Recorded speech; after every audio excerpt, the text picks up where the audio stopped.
Bueno, buenas noches a todos. Nuevamente aquí más una vez, más un miércoles, empezando este tercer bloque del año que se llama el Taller de los Constructores de Luz y en el que estamos analizando diversas formas de enseñanza que tuvieron los maestros y las diferentes culturas a lo largo del tiempo. Claro que no da para abarcar todas en estas 6 semanas, pero tal vez las que más resaltan, de las que Legión Azul se alimenta también y que son formas diferentes de aproximarnos al conocimiento, son las que hemos traído.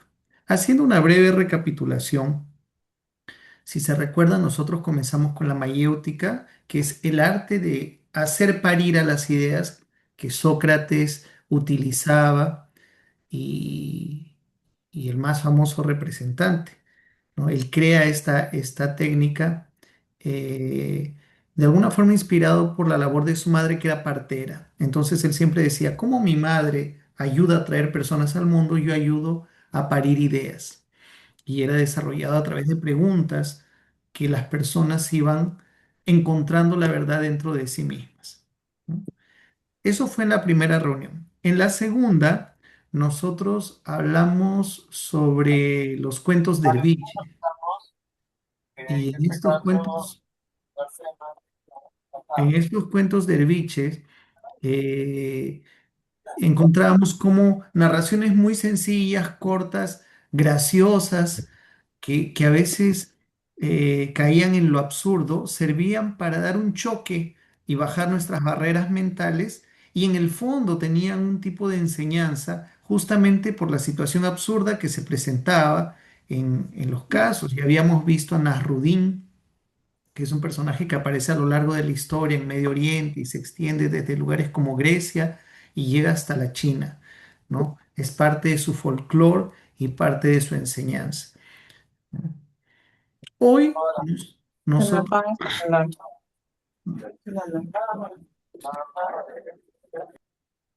hoy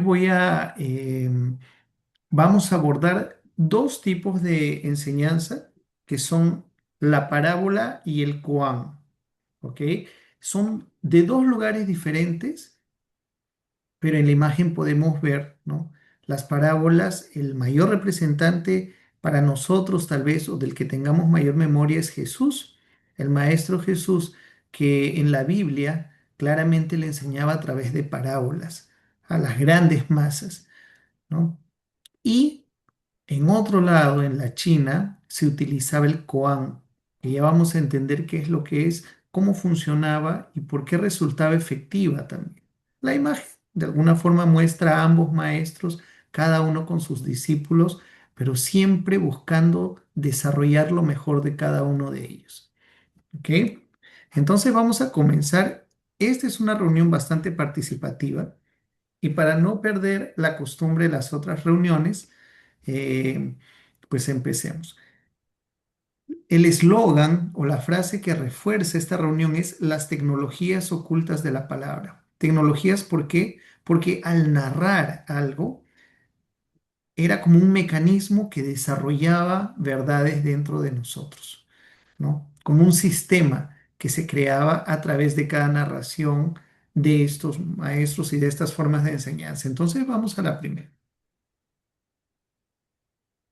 Para comenzar, eh, a manera de introducción también, la estructura del relato codifica la realidad como, en algunas situaciones, como vimos en la mayéutica, y hago una repetición aquí, las preguntas eran las que iban escarbando y sacando la verdad a la luz. Ya en el cuento de Erviche eran narraciones muy breves y graciosas, pero que a cada vez que uno las enfrentaba iba encontrando las fallas en la supuesta lógica, ¿no? Nuestra mente se quedaba libre de preconceptos o prejuicios justamente por lo graciosa de la situación y después nos venía el conocimiento. La parábola funciona de una forma un poco diferente. Ella, resumidamente, no busca crear situaciones absurdas o graciosas. Busca traer grandes verdades a través de símbolos cotidianos, por lo cual ella le sirve a varias formas o a varias personas en diferentes niveles de lectura. Jesús, por ejemplo, cuando decía su parábola, siempre se ve en la Biblia que atentamente le escuchaban personas simples, eh, amas de casa, pescadores, también comerciantes, pero sentados también entre la multitud había los maestros de la ley, fariseos, saduceos, muchas veces para querer encontrarle una trampa en medio de esas narraciones, pero también hombres muy sabios, gente estudiada, gente letrada, estaba ahí aprendiendo y absorbiendo. Porque en narraciones muy sencillas y como son simbólicas, estos símbolos cargan mensajes de varias camadas, de varios niveles de comprensión. Tal vez para una persona de aquella época, como hoy también, muy sencilla, tal vez que no tuvo acceso a estudios. En esos tiempos, pues las personas, y sobre todo en las ciudades pequeñas donde Jesús predicaba, estaba lleno de personas así del día a día, y ellos entendían de forma sencilla y básica tal vez, pero las verdades que él quería traer. ¿Y será que funcionaba también para los estudiantes de la ley, los estudiantes de la teología? Claro que funcionaba, a un nivel diferente, pero tenía el mismo efecto. Entonces, es un puente. El lenguaje termina siendo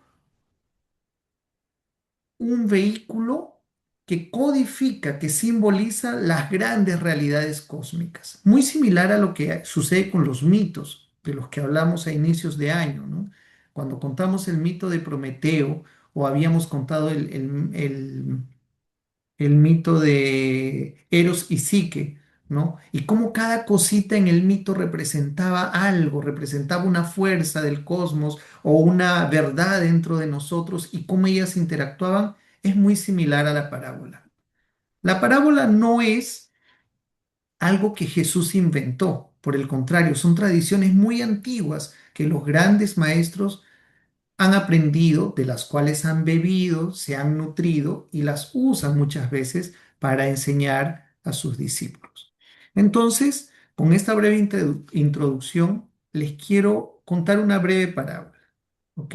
Es la del grano de mostaza. Y curiosamente, ya, el grano de mostaza, esta parábola, no es la de la Biblia, la que en algún momento hemos escuchado, las personas que van a la iglesia católica habrán escuchado esa canción de Si tuvieras fe como un granito de mostaza. Me llamó mucho la atención porque es la simbología del grano de mostaza y más adelante lo vamos a ver porque es genial. Pero aquí va la historia. Y miren que este primer registro histórico del cuento que les voy a contar data del siglo V antes de Cristo, 500 años antes de él, ¿ok? Y es en el norte de la India, es diferente. Hola Fernando, buenas noches, ¿cómo estás? Bienvenido. Se estará conectando. Buenas Bueno, noches, ¿me escuchan? sí, Fernando, Sí. gracias. Gracias. Buenas noches a todos. Listo, buenas noches. Estamos por empezar, Fernando, y vamos a contar una primera parábola para después hacer una breve reflexión para continuar con nuestro tema. Esta Ok, parábola, gracias. de nada, Fernando. Esta parábola del grano de mostaza, como les digo, es del norte de la India, 500 años antes de Cristo, ¿ok? Dice, una madre enloquecida por la muerte de su hijo corre hacia el maestro Buda. Llorando, le suplica que le devolviera el aliento al niño, que lo resucitara. El maestro la mira y le dijo, lo haré, pero con una condición. Ve al pueblo y tráeme un solo grano de mostaza, pero debe provenir de una casa donde jamás haya entrado el dolor, donde nadie haya llorado a un familiar. La madre se llenó de esperanzas y corrió. Golpeó la puerta del hombre rico, de la viuda, del agricultor, del sabio. Sin embargo, en cada hogar la respuesta era la misma. El dolor ya ha habitado aquí, le decían. He perdido a un hijo. No, se murió mi primo. Aquí hemos llorado a otra persona. Todos le respondían algo así.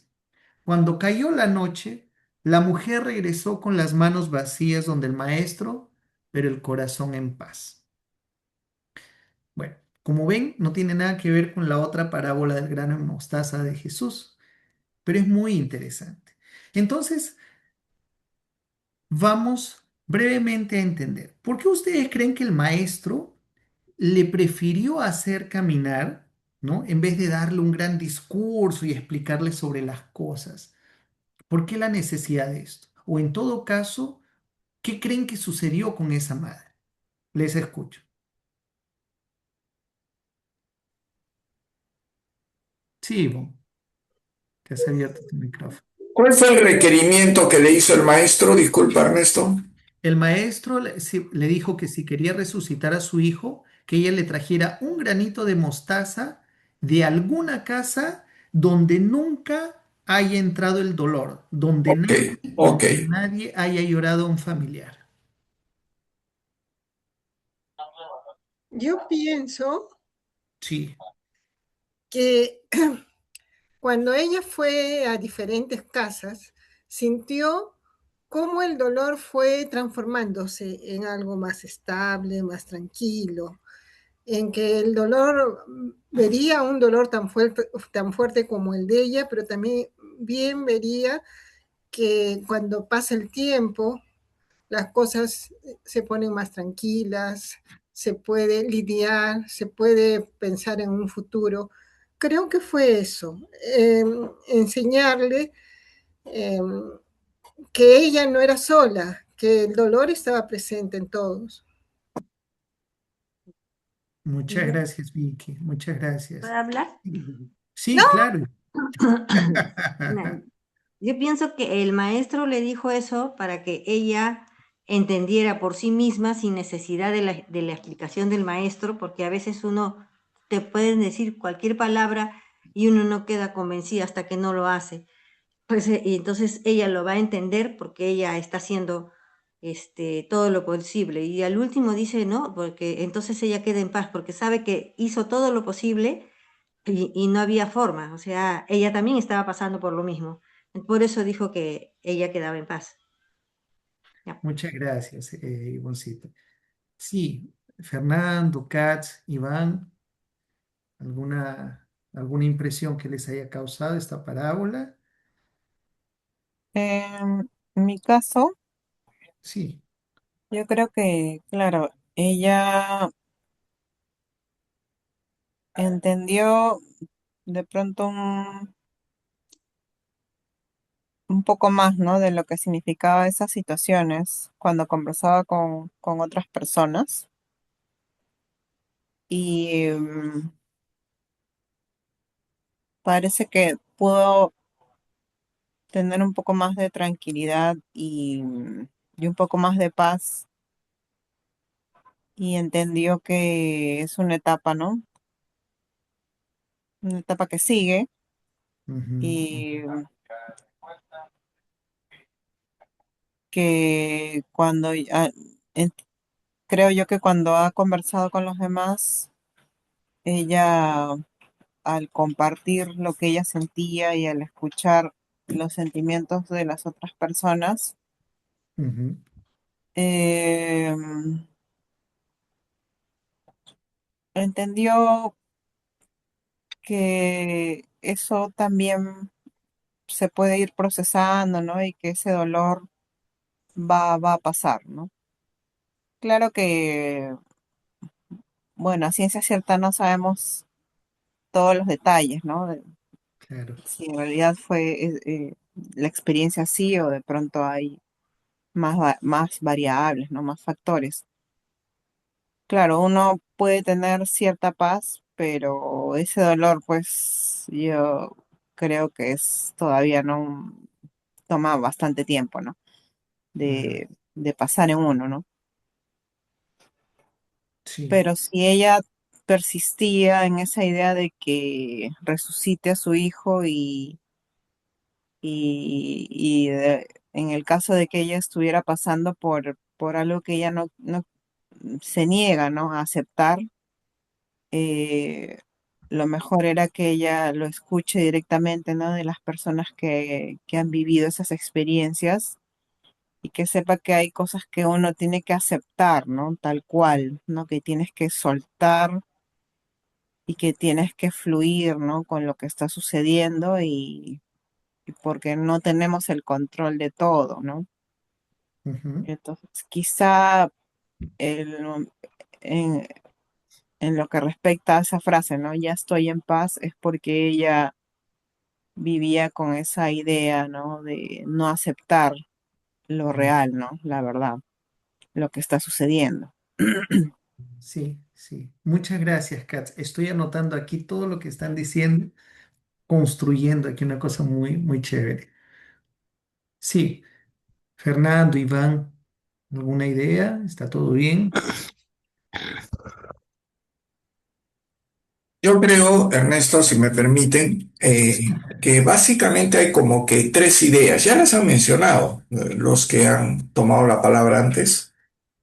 Considero también que habla un poco esta parábola, esta anécdota, este cuento acerca de lo importante que es la aceptación. Asumir la realidad también puede traer paz, a pesar de que esa realidad pueda ser momentáneamente dura. La paz, en cierto modo, es consuelo. Detrás de la aceptación también hay consolación y eso trae tranquilidad al mismo tiempo. Ujú. Cuando uno se resiste ante lo inevitable, entramos un poco en esa enseñanza eh, de los estoicos, ¿verdad? Somos capaces y estamos y tenemos el poder de cambiar y modificar aquello que está a nuestro alcance. Sin embargo, en el universo y en el mundo hay cosas que no podemos cambiar. Y cuando nosotros queremos cambiar lo que no puede ser cambiado, entramos en angustia. Y esa angustia nos produce dolor. Todo ser humano ha experimentado eso de una u otra manera, en lo pequeño y en lo grande. Claro, estas percepciones de dimensionalidad de lo que es un gran dolor o un pequeño dolor es sumamente relativo. Para un niño, la muerte de una plantita o de un animalito pequeño puede ser un inmenso dolor, ¿verdad? Que desde la perspectiva de un adulto puede ser realmente una tontería. Y sin embargo no lo es para el niño o para el infante, porque para él es su todo, es su vida, su mundo. Entonces, a eso me refiero cuando digo que es bastante relativo. Pensamos, por ejemplo, que la muerte de un ser querido es terriblemente, es devastadora para la vida de uno que queda vivo. Y sin embargo, hay personas que han perdido familias enteras. En estos momentos que hablamos hay bombardeos en el mundo y hay Sí. personas que están muriendo niños, familias enteras, etcétera. O sea, siempre va a haber una cosa más desdichada que la que uno vive o cree vivir. La valoración de la desdicha y del dolor siempre va a ser subjetiva. Pero cuando existe esa capacidad, que no todos obviamente la tienen, esa capacidad de aceptación, no es tanto resignación, yo creo que es aceptación de que hay cosas que tienen que ocurrir y ocurren. Ahora, claro, como decíamos hace muchas reuniones anteriores, eh, suele ser un poco ocioso el estar preguntándome el por qué me pasan estas cosas. Y es más enriquecedor el tratar de ir en busca del para qué ocurre. Y eso es lo que también trae de alguna manera paz, porque uno va entendiendo que las desgracias que uno quiere a veces cambiar o remediar o no aceptar, nos van a traer siempre dolor. Y uno tiene que dar ese salto, que yo creo que la conciencia y el espíritu más templado le permiten a un ser humano ascender a ese nivel de comprensión más elevado y llegar a eso que en el cuento se denomina la paz. Cuando descubrimos que hay dolores más grandes que el propio, ya vemos las cosas desde otra perspectiva y una dimensión muy diferente. Sí, sí, realmente, Fernando. Muchas gracias. Gracias por reforzar esta parte de la aceptación de la realidad y sobre todo que la paz, como dijiste, aceptar la realidad trae paz aunque duela, ¿no? O sea, no siempre es, la resignación no es una cosa muy alegre, pero te trae paz al final. Gracias. Iván, ¿qué nos dices? Hola amigo, Oh, ¿qué tal? bien, Reencontrándome. Mira, yo me estaba acordando, justamente mencionabas el tema de la Biblia y todo eso, sí. cuando a Jot le pierde todo, ¿no? Mm, Y su primera frase fue, si de Dios recibimos lo bueno, ¿por qué no deberemos recibir también lo malo, ¿no? claro. Y parecía un hombre tranquilo, ¿no? O sea, no, estaba sufriendo, le dio un no sé qué vaina, qué enfermedad, pero sufría, ¿no? Pero lo aceptaba y bueno, al final fue recompensado, pero es eso, ¿no? Un poco reiterando lo que dicen acá Fernando, Vicky, ¿no? Ivonne, ¿no? Katy, ¿no? Katia. La aceptación, ¿no? Ella esperaba, aunque sea lo mínimo, o sea, un grano de mostaza o algo chiquito de algo y no había, ¿no? Creo que es parte de la existencia de todos, ¿no? De sufrir dolor, tener alegrías, tener momentos muy, muy bonitos, tener momentos desagradables, es parte de la vida en sí, ¿no? O sea, sí, sí, es eso, ¿no? Es un poco reiterar lo que ya habían comentado, ¿no? Y me acordaba un poco de esta frase de Hotmore. Sí. Iván, muchas gracias. Gracias a todos por este círculo interesante que hemos construido. Le he anotado todo aquí, porque esta postura de Job, ¿no? Para quien no tal vez se recuerde, en la Biblia se menciona que de alguna forma, resumiendo de forma muy grosera, Dios y el maligno hacen una apuesta porque Job es el hombre más fiel a Dios y por eso es que es un hombre muy rico, con una familia muy bonita, llena de cabezas de ganado. Y, y el demonio va y le dice a Dios, él solo te adora porque tú lo beneficias, porque tú lo bendices. A ver, quítale todo y a ver si te adora, ¿no? Y Dios le dice, bueno, quítale todo tú, solo no me lo vayas a matar. Entonces va, hace que con una tempestad todos sus ganados mueran, sus 10 hijos fallecen en accidentes, sus amigos todos lo traicionan y le dicen, mejor mátate, ¿no? ¿Cómo le dicen? Maldice a Dios y muere. Encima le La ponen, esposa.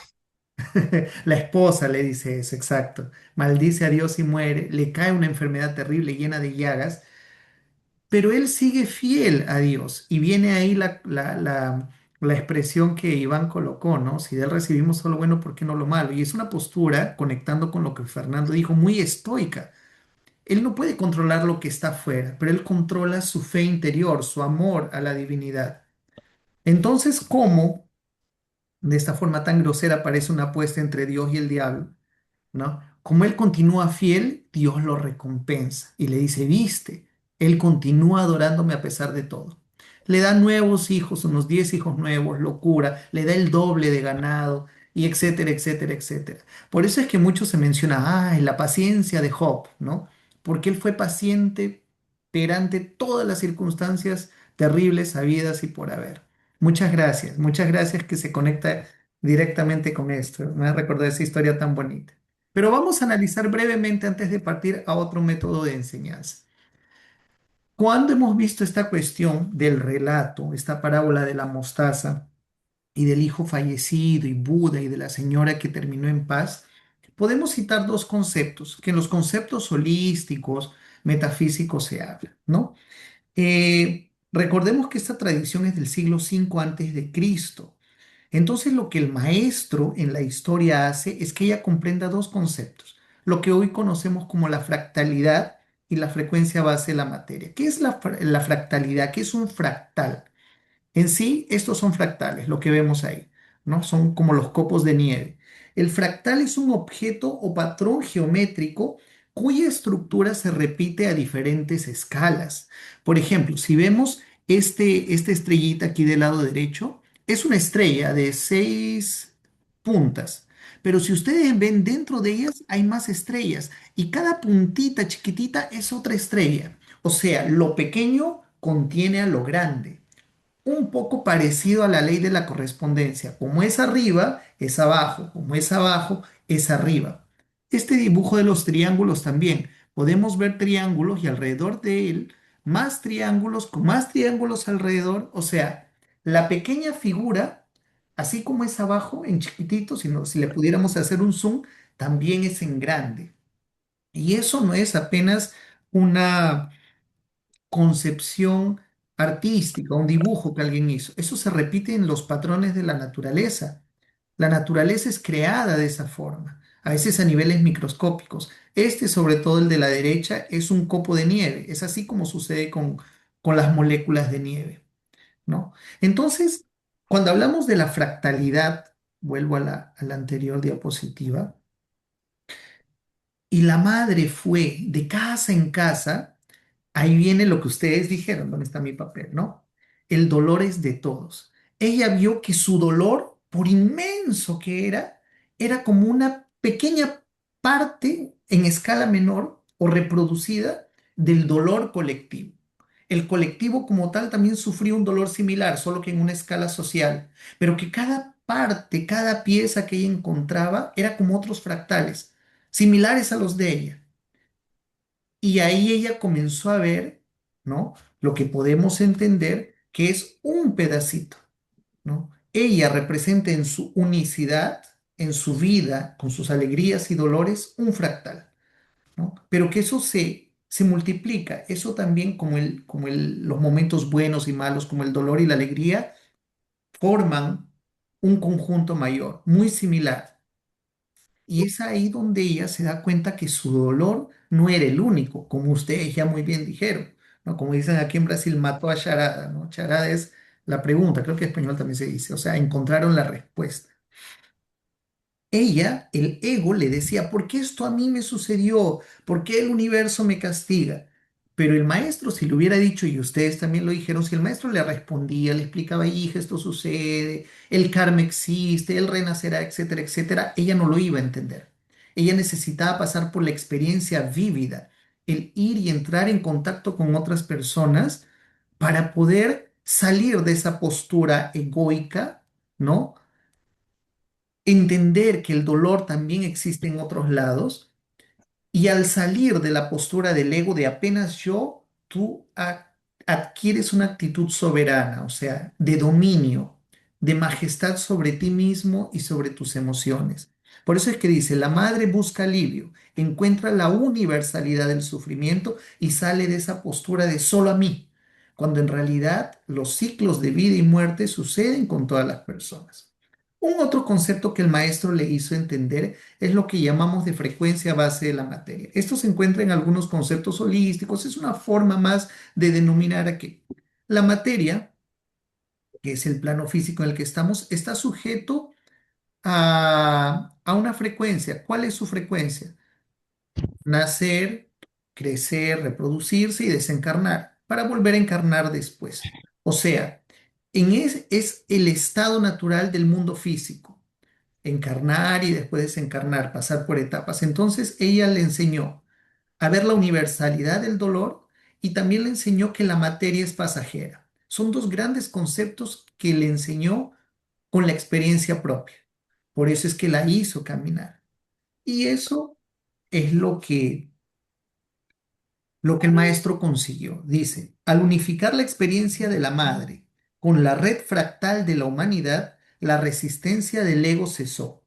Ella dejó de pelear con las redes de la física y su sufrimiento se transmutó en soberanía, sublimó el dolor. Ella, a pesar del dolor, como dijo Fernando, a pesar de aceptar la realidad y el apego, tú subes.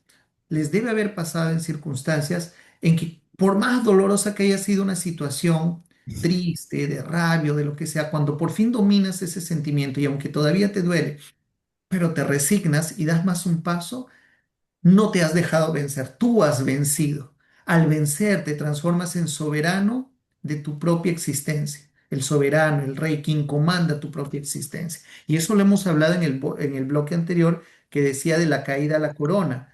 Justamente esa referencia a la corona, a esa majestad, es no a la arrogancia, sino al ser dominador de ti mismo, a ser el amo y señor de tu propio sentir, ¿no? Entonces podemos ver aquí en la imagen una persona que alcanza un cierto tipo de iluminación y se libera de esas energías pesadas del ego.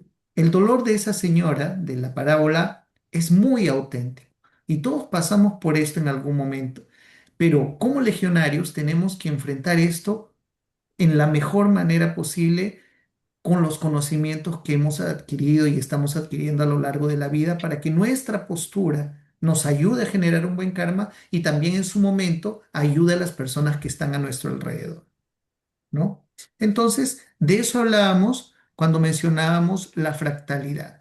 Todos nosotros somos como pequeños fractales de una humanidad que es el reflejo de cada uno de nosotros. Es importante que, que recordemos ese concepto que es muy interesante.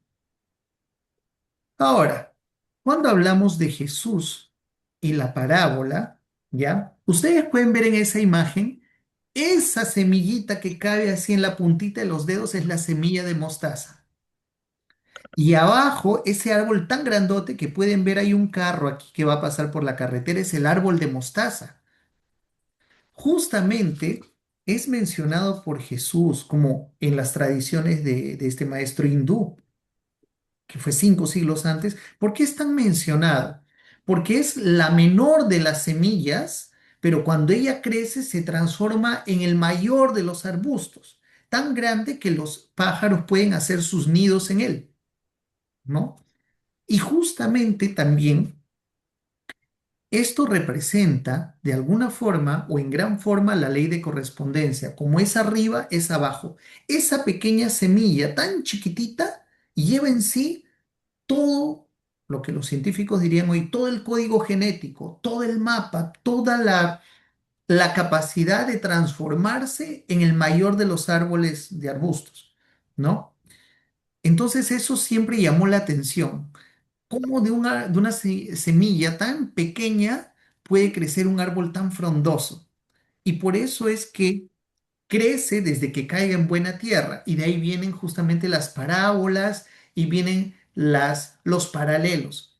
Si una persona tiene fe como una semilla de mostaza, tú moverás las montañas, dice, ¿no? Pero cuando se refiere si tuvieras fe como una semilla de mostaza, no es que tengas una fe chiquita, sino que tengas una fe tan compacta, tan llena, tan potente, que mismo a pesar de que seas una persona pequeña, lleves en ti toda la capacidad de crecer con todo tu potencial. Lo que demuestra también que es una semilla muy humilde. Y ese es otro tipo de parábola que Jesús usaba, ¿no?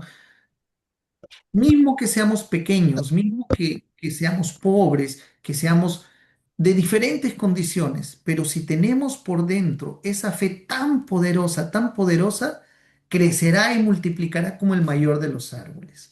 Cuando Jesús nos narra sus parábolas, ya es un sistema pedagógico, ¿no?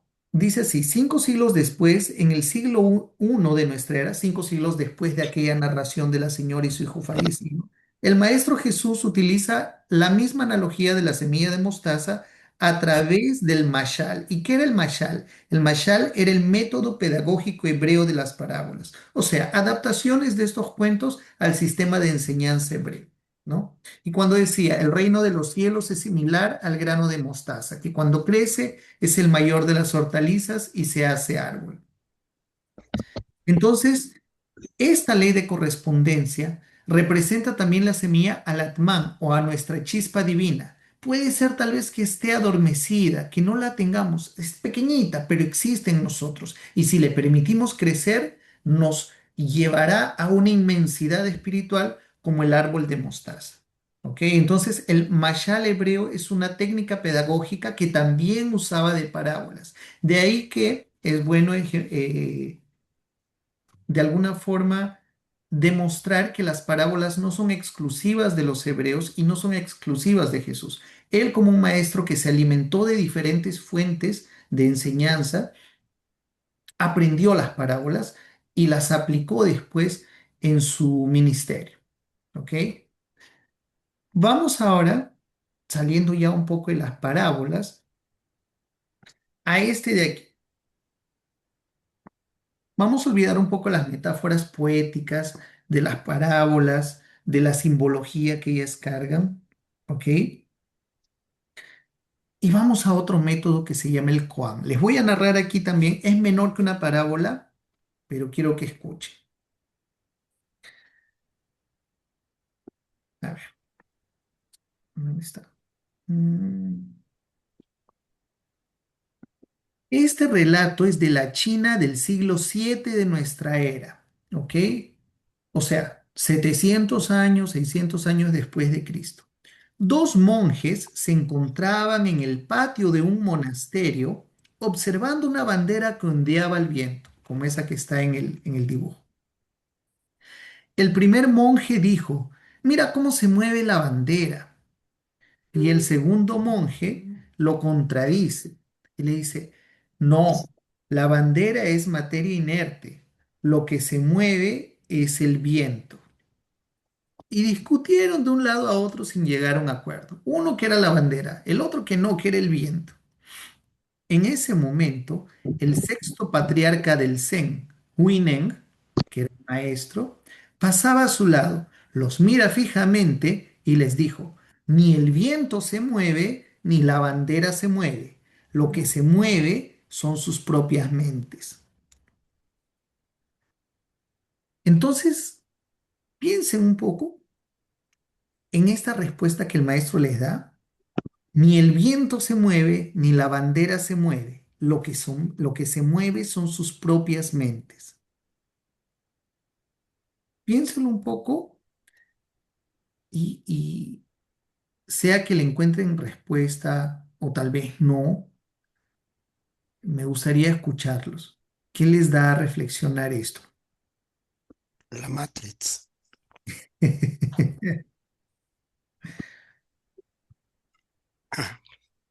¿Qué significa No, en la práctica, no, no? no existe nada, solo códigos de computadora. Estamos programados. A ver, ¿cómo así, Iván? O sea que, eh,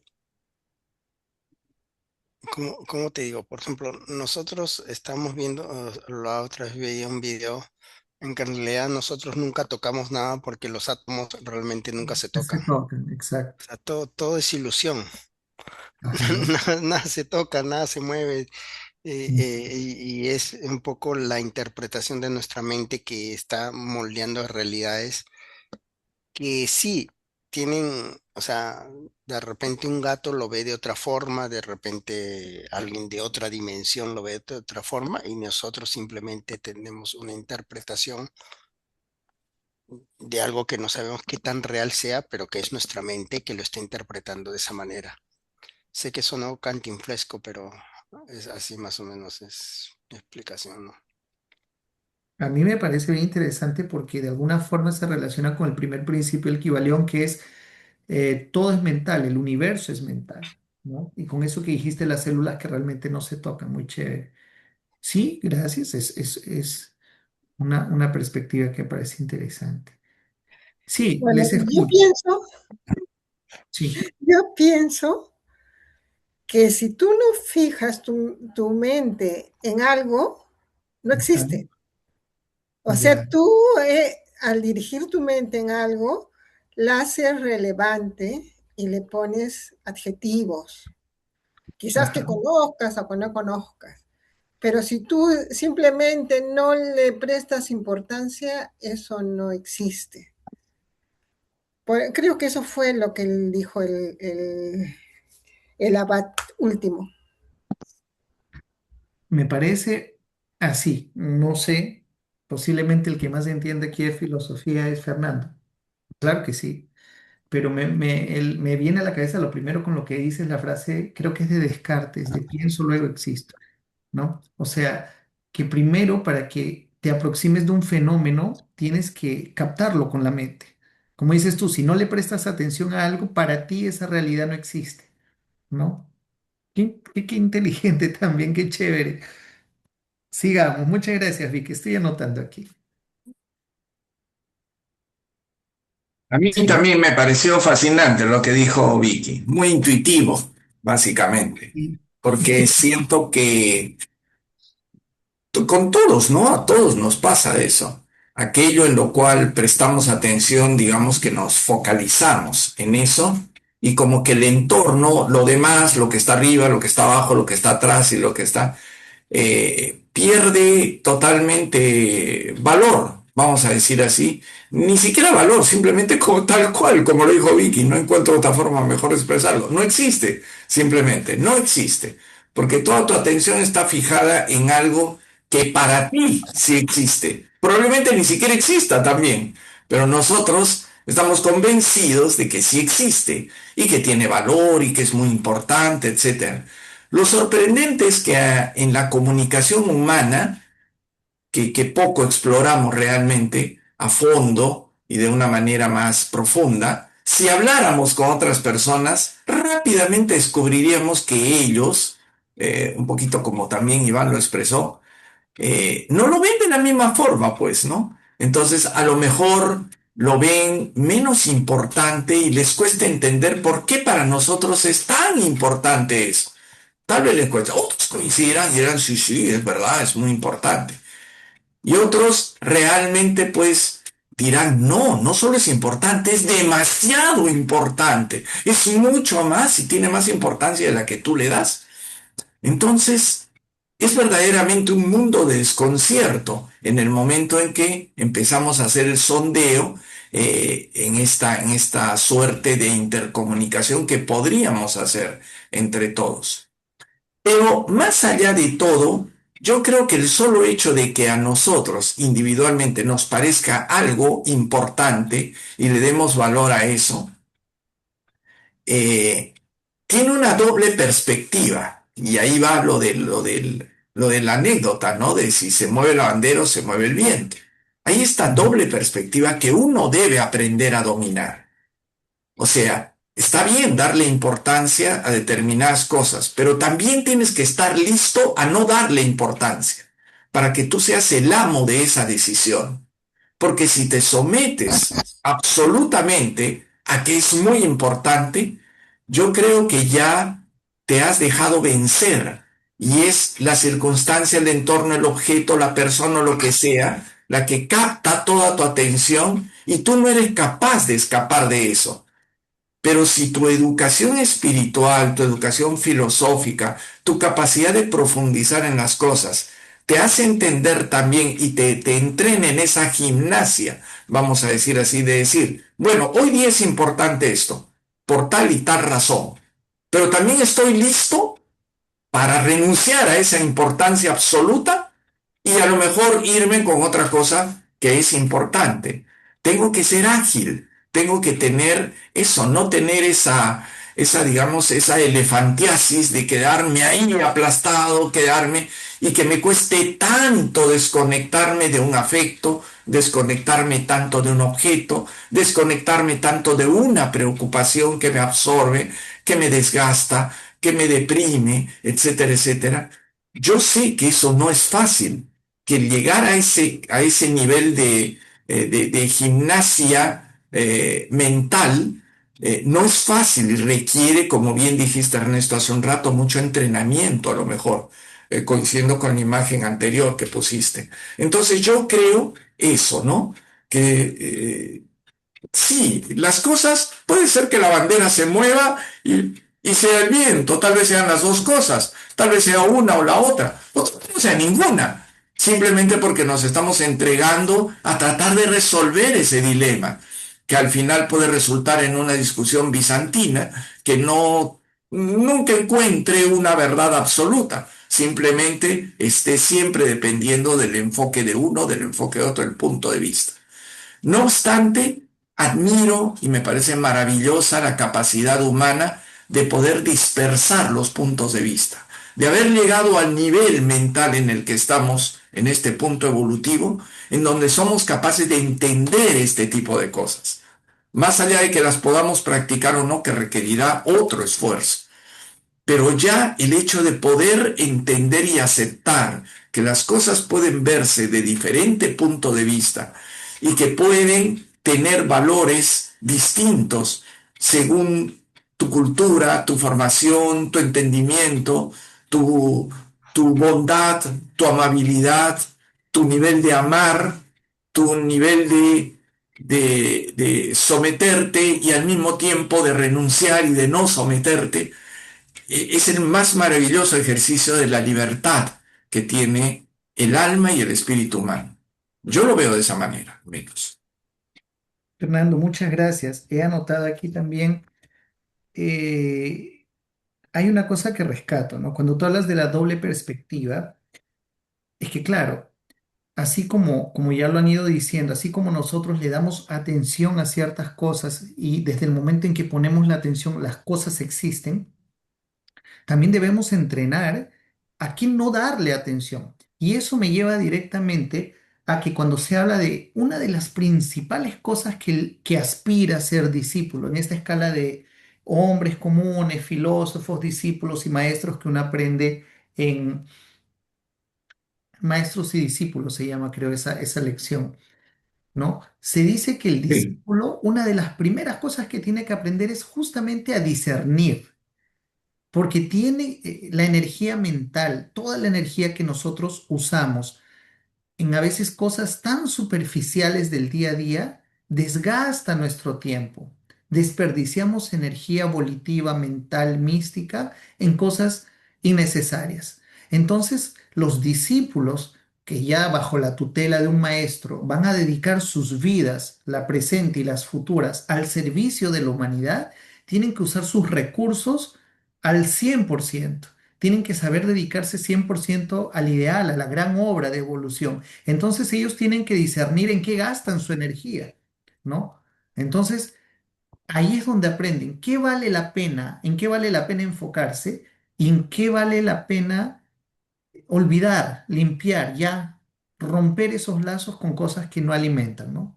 Tal vez a nuestro nivel evolutivo, todavía muy cotidiano, tal vez comenzando el camino de aspirar a ser filósofos, nos falte, ¿no? Porque todavía también estamos en medio de este sistema de cosas que nos pide atención, pero podemos comenzar a ejercitar un poquito de ese discernimiento, ¿no? Tal vez en vez de ver si es la bandera o es el viento, tal vez pensar, no debo prestar atención a eso, ¿no? Tal vez debo enfocarme a otras cosas, ¿no? Como el maestro le dijo, quien se mueve es su mente. Muchas gracias, Fernanda. Sí, Ivonne, Kat, sé que ya han dicho muchas cosas, pero no importa si lo que ustedes quieran decir de alguna forma se repite o no, no se preocupen. Mm, bueno, sí coincido con lo que han comentado, de que, digamos, si uno lo que está realmente cobra valor cuando uno cree, ¿no? En algo, ¿no? Más de lo que de pronto está viendo, observando o leyendo. Realmente cobra valor o significado si tú estás creyendo en eso, ¿no? No solamente si lo estás viendo. Eh, y yo creo que no todo lo que estamos viendo es real, ¿no? Pero sí creo que hay ciertos códigos, ¿no? O situaciones que en esencia parece que sí coincidimos, ¿no? Unas personas con otras, que a veces le llamamos conexión, ¿no? Em, si bien podemos percibir diferentes cosas, ¿no? Hacemos las cosas de nuestra percepción, pero hay, no sé, pues que le podemos llamar verdades, ¿no? Hay una conciencia mayor o esos chispazos, ¿no? De luz o de verdad, sabiduría que tenemos que finalmente es lo en lo que sí podemos coincidir, ¿no? que quizá trasciende lo mental, ¿no? Eso creo. Y que creo que se ha puesto mucho de moda esa palabra, ¿no? De conexión. Logras conectar, sientes una energía, ¿no? No necesariamente eh, crees, ¿no? En todo lo que la persona te está diciendo o quizá no coincides, ¿no? En todo, pero hay un magnetismo, ¿no? De una persona con otra. Em, no sé, no sé cómo descifrarlo, pero no sé cómo decirlo científicamente. Pero si bien mm, podemos tener diferentes tipos de percepciones, siempre hay cosas que sí, en las que sí coincidimos y sí conectamos. Eso es lo que me parece, ¿no? Gracias. Muchas gracias. Creo que también has resaltado en la creencia, ¿no? Cuando dice las cosas cobran valor si crees en ellas. Si por un lado no hay que ponerle atención a ciertas cosas, tú nos traes el otro lado. A veces ponerle atención a otras cosas, usar nuestra fuerza mental para creer también en cosas, al creer en algo, creamos también en planos sutiles y las manifestamos. Entonces, si nuestra mente, nuestro interior es tan poderoso, eso me trae una frase. Genial, genial, que creo que la leí en la revista Somos hace, cuando era adolescente. Decía algo así, mira, creo que resume un poco lo que dices. Eh, Así como dicen que los optimistas crean o construyen castillos en el aire, los pesimistas pues construyen mazmorras en el aire. O sea, de ambos lados podemos crear, ¿no? Entonces hay que discernir hacia dónde apuntamos nuestra mente y nuestras emociones. Aún más nosotros como legionarios azules y como tantas personas que se aproximan un poco de este conocimiento esotérico y conocemos el peso que tiene las palabras, la vibración, eh, la energía mental, la energía astral, la energía pránica. Estamos ya muy familiarizados con eso y sabemos que todo eso crea. Entonces, con mayor voluntad y con mayor cuidado, debemos saber hacia dónde apuntamos estas fuerzas que tenemos, ¿no? Gracias. Ivoncita, nos falta solo escucharte para encerrar esta rueda de preguntas, de respuestas. Estás muteada. Ya, Ahora sí. se me demora.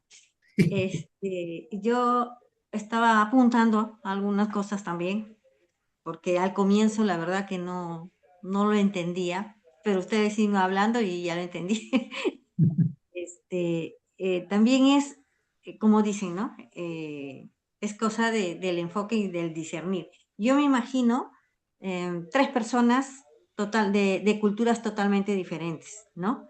Hay personas que le dan mucho valor am, a la llama, que es para ellos significa el fuego interno y esas cosas, ¿no? Las personas que les gusta meditar. Y hay personas que les gusta, no, que les gusta, no, que lo ven, por ejemplo, ven una vela y lo ven como un objeto y nada más porque los alumbra, ¿no? Tiene Ujú. otro enfoque de lo que es la llama para la otra persona. Y hay otras personas que ni siquiera les importa, ¿no? Entonces, son tres enfoques diferentes, como están hablando de cuando uno mira, por decir, con una atención, pero una atención no de física, una atención que viene de dentro. Entonces, eso es lo que yo estaba viendo. Este, el, mm, el que ve lo de la llama le pone mucha atención, es lo que estábamos hablando, ¿no? O sea, Sí. está en su mente y seguramente también en su corazón. Y los otros, como dice, que no se mueve y que todo está en la mente. El otro en la mente lo tiene lo que necesita y ya está, y el otro no, ni siquiera lo enfoca. Eso son tres versiones diferentes para una sola cosa que está ahí. Entonces, eso yo lo puse así como un ejemplo, ¿no? De que como dice lo que está en la mente, y no solamente es lo que está en la mente y lo enfocas, sino también la mente relacionado con el corazón, con el alma, no sé, algo así. Ivoncita, te agradezco porque tú cierras esta rueda de respuestas con broche de oro. Eso se conecta directamente con lo que voy a explicar ahora sobre qué es el koan, ¿ya? Porque en este caso el fuego o la llama no es una cosa superficial de la que deberíamos aprender a no dar atención como Fernando bien nos recordó. Por el contrario, es una cosa útil, poderosa, bonita, bella, que alimenta. Y hay niveles de interés. Hay gente que no está ni ahí, no le interesa la llama, no sabe, la vela, nada. Hay gente que lo ve de forma utilitaria, me sirve, me calienta, me alumbra. Y hay personas que ven en el fuego una cosa mucho más trascendente. Entonces, con ese ejemplo que tú nos has dado de una forma muy intuitiva, y les puedo decir en estas reuniones, inclusive Fernando infelizmente se perdió la reunión pasada que fue sobre los derviches, que también lo hicimos de esta forma, pero bueno, los veo muy afilados, muy intuitivos y con unas respuestas certeras, certeras, certeras, porque prácticamente me están facilitando la exposición, me están dando ya las respuestas todas. Veamos qué es el koan. El koan en sí, a diferencia de la parábola y de los cuentos derviches, cada una enseña, pero tiene una metodología diferente. Apenas trazando paralelos de enseñanza, hago una recapitulación de menos de un minuto. La mayéutica, que la vimos al inicio, a través de preguntas, hace parir la idea interior, el conocimiento interior. ¿Ok? Esa es una. El cuento de Erviche te presenta una situación pequeña, absurda, media ridícula y muy graciosa, para bajarte las defensas mentales y después cuando entra, esa falta de lógica tan graciosa a veces te genera un cortocircuito y te hace pensar. Y a lo largo del tiempo te genera nuevos conocimientos. Perfecto. La parábola, ella ya te trae muy similar a los mitos, enseñanzas de diferentes niveles de camadas de entendimiento, pero con situaciones cotidianas te simboliza grandes verdades, ¿no? Y ya el Koan es diferente. Este método usado, ¿no? en la China dice, a diferencia de la parábola que usa analogías, el Koan es un ariete diseñado para provocar un cortocircuito en nuestro hemisferio analítico. Cuando intentamos explicar esto con la lógica física, nuestra mente congela. Si recuerdan, el ariete es esa punta con que se empujaba, si mal no recuerdo, en las fortalezas, en los castillos medievales, había un tronco con que se empujaba hasta que la puerta se abriera. Entonces esa punta que entra y destruye estructuras es el ariete. ¿Por qué el maestro, viéndolos discutir? No, en realidad esta narración es un koan porque si uno le pregunta a otras personas, ¿y ustedes qué creen? ¿Por qué el maestro les dijo esto? ¿Será que la bandera se movía? ¿Será que el viento se movía? Y las personas suelen dar respuestas muy lógicas. Inclusive esos dos discípulos de la narración darían respuestas. No, porque la bandera es un objeto inanimado. No, porque en realidad lo que se mueve son las fuerzas del viento. Y comenzaría una discusión a nivel racional, mental, pero que continuaría dando vueltas en, en las cosas vanas. Creo que Fernando mencionó esto de reuniones eclesiásticas, no sé, como había concilios ecuménicos, creo que son. Discusiones bizantinas. Esas, ¿no? En que las personas prestan tanto tiempo, tanta atención, usan tantos recursos y energía discutiendo si esto, si el otro, y le dan mil vueltas y no van a la esencia. Una vez Fernando nos contó, creo que hacían estos grandes concilios ecuménicos para discutir si los ángeles tenían plumas o no tenían plumas, una cosa así. O sea, llega a veces a parecer absurdo la cantidad de energía que desperdician las personas, como en el mito de la caverna, viendo las sombras. Ay, pero esa sombra es así, pero él es más alto, él es más bajo, y no ven lo que hay por detrás, ¿no? Y esto suele suceder. Hay otro koan, que no lo vamos a desarrollar por cuestiones de tiempo, muy famosos. Son una serie de pequeños relatos que son como píldoras que quiebran tu raciocinio lógico. Cuando le preguntan, por ejemplo, a los discípulos, ¿cómo era tu rostro antes que tus padres nacieran? Y la persona se va a meter en mil respuestas, que sí, pero la genética, que esto, que el otro, y por aquí, por allá, hasta que salga del lado puramente racional. Hay otra que dice, ¿cuál es el sonido de una palma, pero solo hecho con una mano? Y hay gente que se va por aquí, que se va por allá. Hay gente que dice, no, es que no es posible, es una paradoja, y por ahí se van. Sin embargo, ¿ya? Lo que en este caso, en el cuento, este maestro Wineng les quiso enseñar es otra cosa más profunda. Y gratamente digo que las respuestas que ustedes han dado están tan bien estructuradas porque ustedes no se han quedado en el nivel primario, han ido a la fuente, han encontrado de una narración tan sencilla aquello que tal vez el maestro sí le hubiera querido escuchar, lo que a mí gratamente me demuestra que como legionarios azules, todos estos años en contacto con el aprendizaje no es en vano. De una cosa tan sencilla, ustedes han sido capaces de extraer un conocimiento esencial en todos los tipos de enseñanza por los que hemos pasado en estas reuniones. Entonces sí, creo yo que como aprendices de conocimiento esotérico, están todos muy preparados interiormente, consiguen ver grandes verdades en situaciones muy sencillas y simbólicas.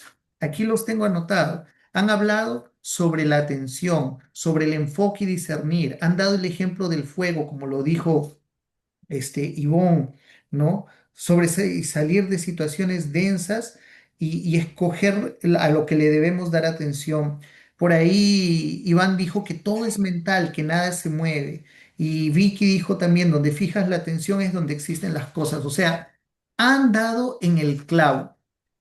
No, yo creo que si diéramos este ejemplo en una charla de alumnos, jóvenes, de niños, de adolescentes, o tal vez de otras personas que no tienen idea de este tipo de realidades más trascendentes, difícilmente hubieran llegado con la velocidad y la calidad que ustedes han llegado a este tipo de conocimientos, a este tipo de ideas. Entonces quiere decir que el ejercicio, el músculo volitivo de relacionar grandes verdades con ejemplos simbólicos y está muy bien desarrollado. Es un ejercicio diario que han hecho a lo largo de estos años, entonces está ahí. Quien quiere aprender encuentra conocimiento hasta de una piedra y eso es genial. Mire, en la explicación que le dan a este Juan dice, la bandera del cuento son los eventos del mundo, las crisis, las guerras, los problemas económicos. El viento es la corriente invisible del miedo colectivo, el inconsciente de las masas que sacude esos eventos. Y el ser humano se la pasa discutiendo si el peligro está en la bandera, en el viento, atrapado en una ilusión de dualidad. Pero el legionario azul entiende el misterio y ustedes lo han comprobado. El mundo exterior solo se mueve y te sacude si permites que tu mente fluctúe con él. Si tu mente se altera, el mundo se vuelve un caos tempestuoso. Pero si tu mente recupera su eje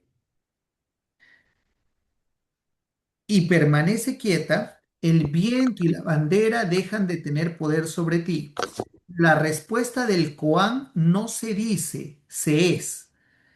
Entonces, el maestro Zen no evalúa tu ingenio verbal, evalúa tu nivel de estabilidad cuando todo a tu alrededor parece agitarse. Entonces lo que se espera es que la persona trascienda las situaciones lógicas, medias banales, y obtenga una actitud de vida y una postura también interior mucho más profunda. Y ustedes lo han hecho a la perfección. Entonces hemos podido entender en la práctica tanto cómo la parábola funciona, como este sistema Koan aplicado en Oriente, en la antigua China, por los budistas Zen, funcionaba también. Obligaba a que los alumnos salgan de esa postura superficial, cotidiana, vana, y busquen grandes verdades por dentro.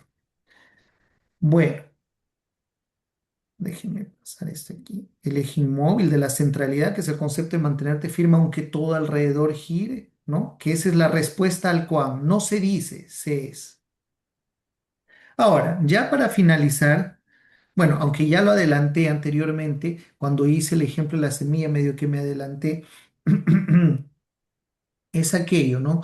El ejemplo de la semilla de mostaza y cómo Jesús habla que si tuvieras fe como un grano de mostaza, podrías ser capaz de mover a las montañas. Lo hemos mencionado ya, no lo voy a repetir aquí, sobre esta ley de correspondencia, como la semilla de mostaza es tan chiquita, pero dentro de ella contiene la inmensidad de un árbol, ¿no? Porque como es arriba, es abajo.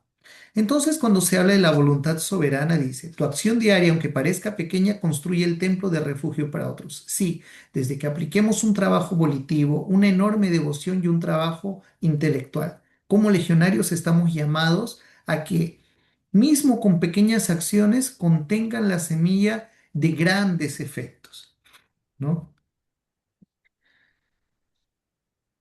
Y finalizando, como siempre, veamos y pasemos ya para la bitácora del Legionario Azul. Aprendizajes prácticos de lo que hemos aprendido hoy, ¿no? Vamos a fijar tres pilares que son, primero, que la realidad es una parábola. El legionario aprende a leer sus crisis externas, que es económica, salud, familiar, como símbolos de una ley interna que debe de codificar. Eso hablaba con mi prima el otro día, por ejemplo. Ella pasó por situaciones muy duras. Pasó por el fallecimiento de mi tía de cáncer, muy mal, muy triste. Después que ella falleció, sus dos hermanos actuaron de forma no muy leal con un terreno que quedó con ella, en fin. Pero con la partida de su mamá también ella se liberó de muchas cosas, de muchos fardos que cargaba, ¿no? No por mi tía, pero por situaciones circunstanciales. Y justamente hablamos, eso fue el domingo, en que ella ahora, meses después, ella está notando que tal vez ella necesitaba pasar por eso, por ese dolor también. Era necesario para su camino y que esto al mismo tiempo le abría las puertas, ¿no? Entonces, como les dije aquí, ¿no? Las crisis externas debemos leerlos como símbolos de una ley interna que debemos de codificar. Siempre debemos preguntar, ¿por qué esto está sucediendo? ¿Por qué me está sucediendo esto? Tal vez hice otras cosas en vidas pasadas que debo corregirlas ahora, o tal vez son necesarias pasar estas cosas para aprender que mañana más tarde las aplicaré en una forma positiva.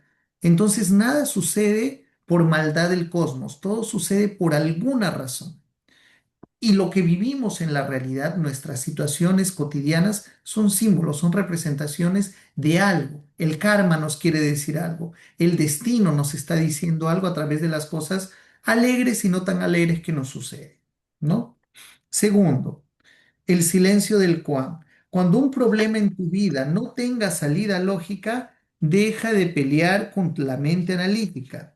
Agota el intelecto, entra en el silencio del rostro original y permite que el espíritu actúe. O sea, como Fernando lo dijo hace un rato, las respuestas terminan siendo más intuitivas. No me quedo apenas viendo si me faltó dinero o me enfermé o alguien falleció o en vez de quedarnos solo en esa primera camada que la mayoría de las personas se queda, se lamenta, se entristece, tal vez ¿por qué? Porque infelizmente no conoce, no entiende o nunca le interesó saber que hay un karma, que hay un dharma, que hay leyes que rigen, que nosotros estamos en un proceso de evolución.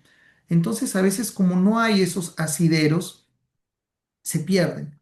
Como ustedes bien lo han hecho en este ejercicio de aterrizar los conocimientos, y al contrario también de conocimientos muy básicos, sublimarlos a verdades más trascendentes, entonces muchas veces hay que empezar a ver y continuar lo que ya estamos haciendo, continuar a ver en las situaciones del día a día su esencia, qué es lo que hay detrás, qué es lo que el karma quiere enseñarme, ¿no? Empezar a verlo con otros ojos, no con la mente pura, racional y lógica, sino sacarle la esencia al día a día. Tercero, la potencia de la mostaza. No midas la grandeza de tu obra por tu alcance actual.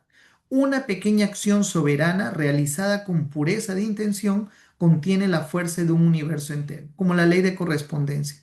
Muchas veces no sabemos, y quién sabe, un maestro que ve las cosas desde una escala mayor Imaginemos, ¿no? Tal vez ese, esa ayuda desinteresada que le dimos a alguien en un momento, tal vez a una persona desconocida que en una situación se perdió, tal vez y le dimos una dirección o le dimos una jaladita, o a veces esa persona, qué sé yo, tantas pequeñas acciones hechas con el corazón, quién sabe si un maestro pudiera ver de arriba, ¿no? El pasado, el presente y el futuro.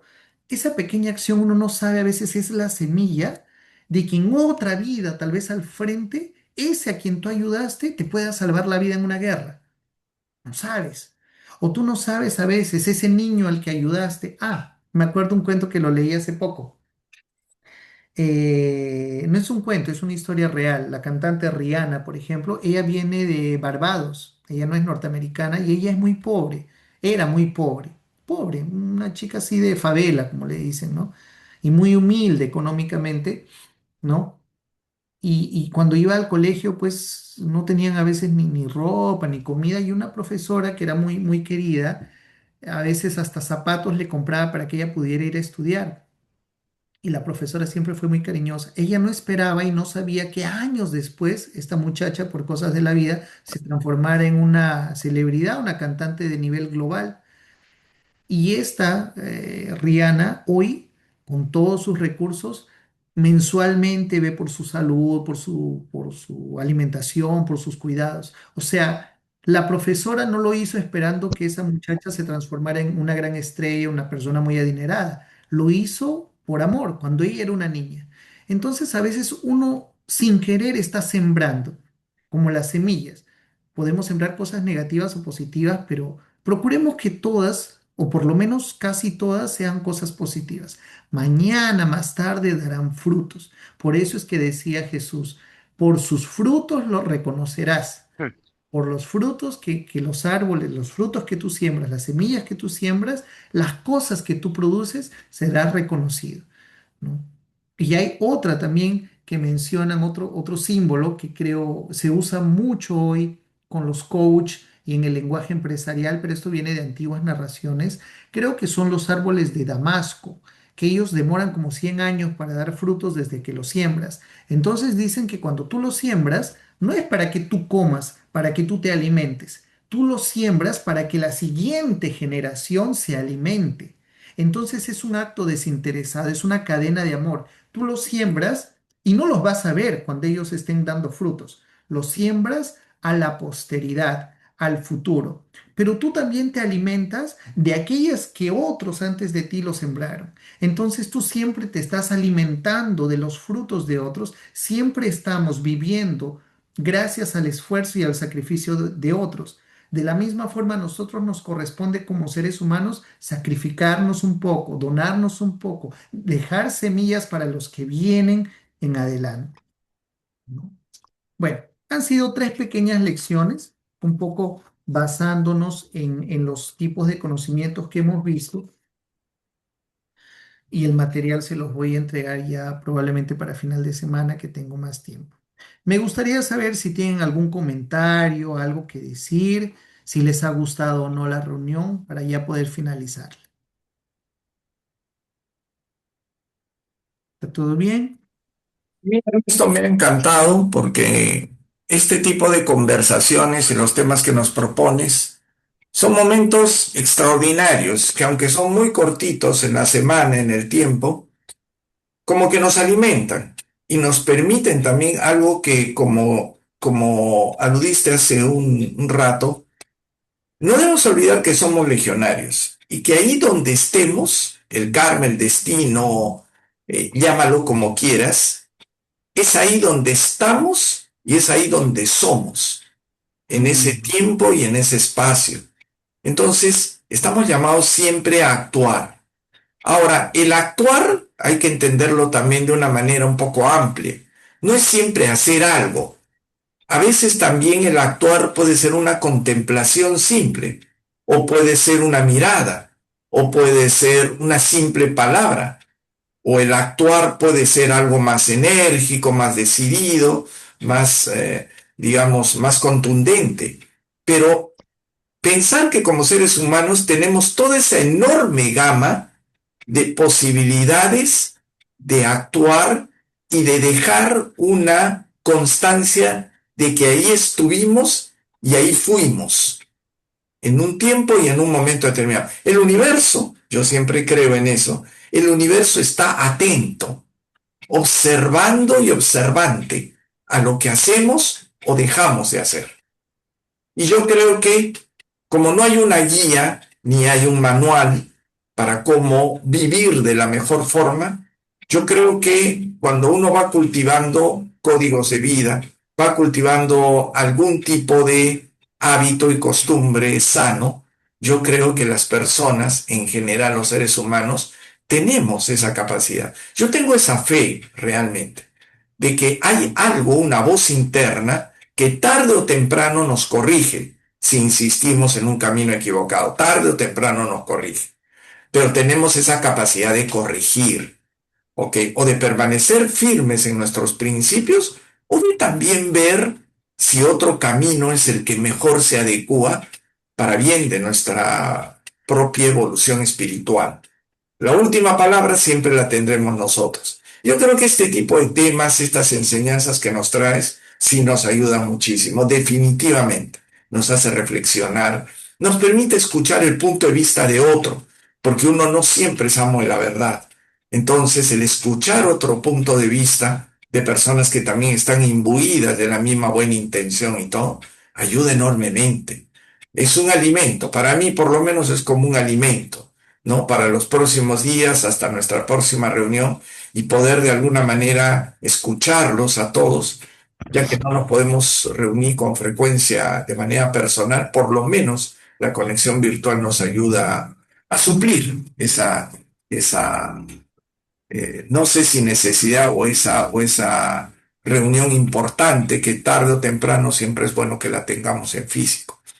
Así que muchas gracias, Ernesto. Gracias a todos, porque también he escuchado con mucha atención lo que todo el mundo ha dicho y me ha parecido que yo no he escuchado nada desacertado, nada desubicado. He escuchado, como tú lo acabas de decir, cosas muy entonadas, cosas muy sustentadas, cosas muy reflexivas, muy profundas y, y qué bueno, ¿no? Qué maravilloso poder comprobar y constatar eso. Gracias a todos. Y a ti también, Ernesto. Gracias. Muchas gracias, Fer. Sí, Gracias. Gracias, ya, Ernesto, Gracias, gracias, Ernesto. gracias, gracias a Vicky, todos. Blanca. Nos vemos el otro miércoles y esta es la tercera reunión. Son seis. mm, Ya les voy a avisar porque son 6 reuniones. En cada mes lo ideal es tener 3 reuniones y la última semana es una pausa para organización. Y en el segundo mes son también 3 reuniones y una pausa. Entonces ya yo les voy a avisar, voy a ver el calendario. Creo que esta próxima semana va a ser de pausa y ahí nos reuniríamos ya de este miércoles al otro. Pero les voy a confirmar de todas formas. ¿Y ¿Sí? cuándo va a ser presencial? Ya es mucho tiempo que no nos vemos. Y Sí cuando es. sea, tú tienes que venir, porque tú también te estás demorando ya. Sí, es verdad, es verdad. Ujú.